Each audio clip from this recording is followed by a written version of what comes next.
जर एखाद्या मुलाला आय टीमध्ये यायचे आणि त्याला कोडिंगची भीती वाटत असेल तर कोडिंगशिवाय आय टी पॉसिबल आहे का? आपण ना त्या गोष्टीला घाबरतो जी गोष्ट आपल्याला येत नाही. बरोबर. आता मला सांगा, तुम्ही टू व्हीलर चालवता, हो. बरोबर. ज्यावेळेस तुम्ही चालवलीच नव्हती त्यावेळेस तुम्हाला काय वाटत होतं? भीती वाटत होती, है ना? का? बॅलन्स होईल का नाही, पडेल हां. का. कारण तुम्ही त्यावेळेस तिला हातात घेतली नव्हती, हो, गाडीला हातातच बरोबर. घेतली नाही, बरोबर.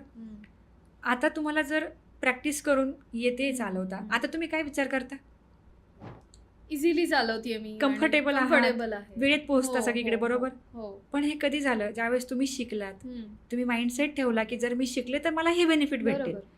तसंच आहे, आय टी कोडिंग शिवाय चालतं, पण कसं की ठीक आहे त्यामध्ये मग टेक्नॉलॉजीमध्ये चांगले हाय एंड टूल्स हवेत. पण जर तुम्हाला एक बेस्ट म्हणजे आपण ज्याला म्हणतो ना एक बेस परफेक्ट पाहिजे की तुमची रिप्लेसमेंट नाही आली पाहिजे, तर कोडिंग पाहिजे.